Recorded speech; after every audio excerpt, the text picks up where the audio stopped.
सबको जय यीशु की। प्रभु यीशु क्रिस्त में प्यारे भाइयों बहनों, नव जीवन का संदेश इस शीर्षक के अंतर्गत प्रतिदिन का ईश्वर का जीवंत वचनों को सुनने के लिए, समझने के लिए और उन वचनों को ग्रहण करते हुए उन वचनों के अनुसार जीवन बिताने की शक्ति, सामर्थ्य, कृपा, अनुग्रह मांगते हुए एक सुंदर आदर्श क्रिस्तीय जीवन बिताने की विशेष कृपा मांगने के लिए मैं आप सभी लोगों का हार्दिक स्वागत करता हूं।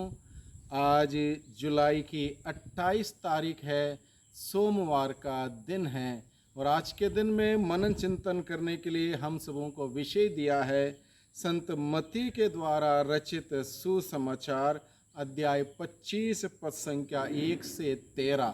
इस प्रसंग में हम लोग मुख्य रूप से देखते हैं 10 कुंवारियों का दृष्टांत, 5 समझदार और 5 ना समझ। इस दृष्टांत के द्वारा ईश्वर हम सबों से बहुत सारी बातों को बताना चाहते हैं, हमें सिखाना चाहते हैं, सतर्क कराना चाहते हैं, सावधान होने के लिए हमें हिदायत देते हैं।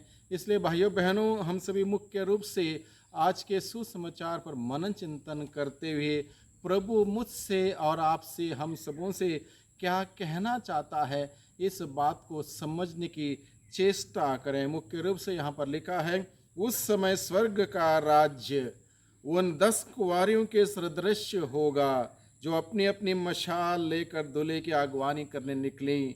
उनमें से 5 समझदार थी और 5 ना समझ अपनी मशाल के साथ तेल नहीं लाई, समझदार अपनी मशाल के साथ साथ कुप्पियों में तेल भी लाईं।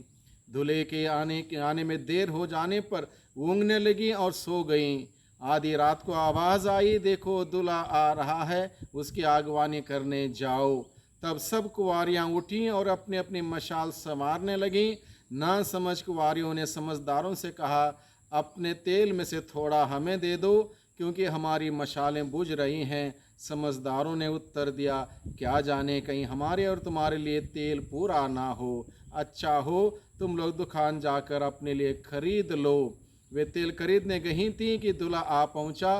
जो तैयार थी उन्होंने उसके साथ विवाह भवन में प्रवेश किया और द्वार बंद हो गया।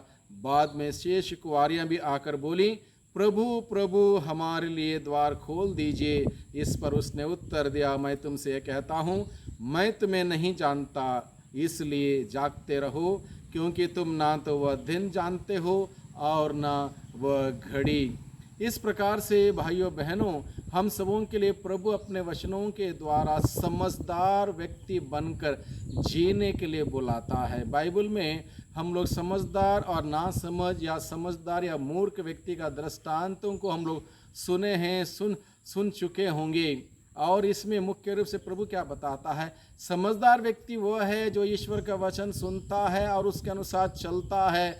वह व्यक्ति समझदार व्यक्ति के सदृश है और उसका तुलना और उदाहरण ये दिया है, वो व्यक्ति अपने घर की नींव चट्टान पर लगाता है। ना समझ यानी कि मूर्ख व्यक्ति अपने जीवन रूपी घर की नींव रेत पर, बालू पर लगाता, दुनिया में लगाता है, उसका सर्वनाश हो जाता है। उसी प्रकार यहाँ पर देखते हैं 10 कुंवारियों के दृष्टांत में 5 समझदार 5 ना समझ। यहाँ पर मूर्ख शब्द का इस्तेमाल नहीं किया, समझदार और ना समझ।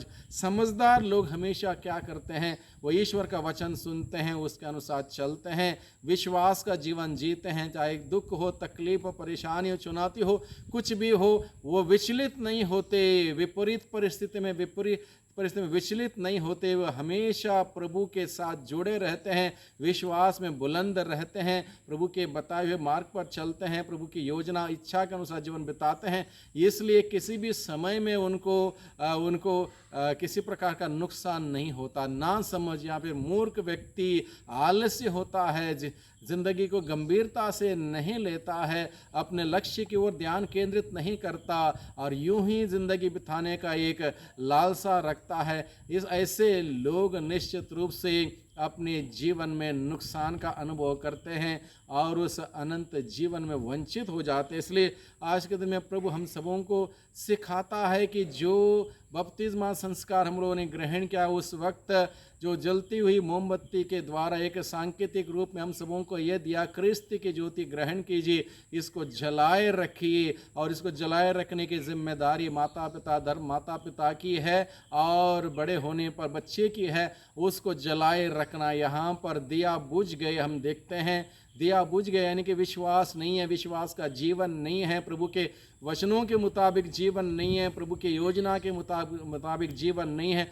ऐसे लोग ना समझ होते हैं। और आज भी हम लोग देखते हैं दुनिया में बहुत सारे लोग ना समझ हैं, यानी कि अपने धर्म को लेकर, धर्म के जीवन को लेकर गंभीरता सा नहीं। मन किया तो कभी प्रार्थना की, मन किया तो कभी बाइबल पढ़ा, मन किया तो कभी चर्च गए, मन किया तो कभी संस्कार लिया, नहीं तो नहीं। यानी कि गंभीरता नहीं, आलस्यपन है, चलता है यूं ही चलता। इस प्रकार की मानसिकता के लोग ना समझ कैटेगरी में आते हैं और ऐसे लोगों को अंतिम समय में नुकसान होगा। इसलिए प्रभु मुझे और आपको आज के संदेश के द्वारा समझाता है, बताना चाहता है कि हम लोग समझदार बने, ज़िंदगी को गंभीरता से लें। ज़िंदगी बहुत बहुत बहुत सुंदर ज़िंदगी है, इसको बड़े गंभीरता से हमें जीने की आवश्यकता है। ये ज़िंदगी दोबारा हमें नहीं मिलेगी। एकमात्र ज़िंदगी हम सबों को दी है, उसको कितने सुंदर तरीके से हम जी सकते हैं हम सबों पर निर्भर करता है।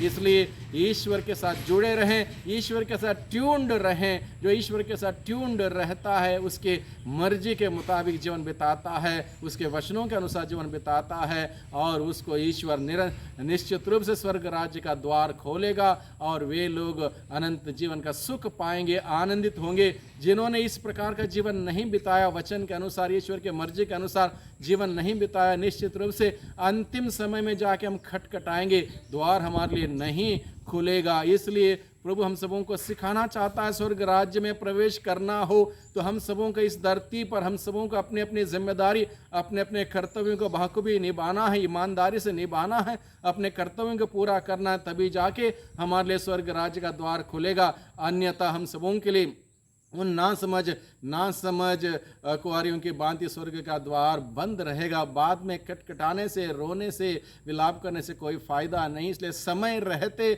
हम सभी ईश्वर के साथ जुड़े रहें, उसके वचनों को पढ़ें, सुने, अध्ययन करें, मनन चिंतन करें, उसके अनुसार चलें। जो समझदार व्यक्ति वो होता जो ईश्वर का वचन सुनता, उसके अनुसार चलता है। इस प्रकार का जीवन बिताने का प्रयास करें ताकि हम सबों को प्रभु अपनी महती दया से अपना पुरस्कार दें, स्वर्ग राज्य का सुख हम सबों को प्रदान करें। जब हमारी ज़िंदगी इस धरती पर समाप्त होगी, स्वर्ग राज्य का स्वागत हम सबों को मिले। और इस प्रकार का जीवन बिताने के लिए भाइयों बहनों हम सभी प्रयास करें, प्रभु का वचन पढ़ें, उसके अनुसार जीने की कृपा शक्ति सामर्थ्य प्रभु से मांगें। सबको धन्यवाद, सबको जय यीशु की।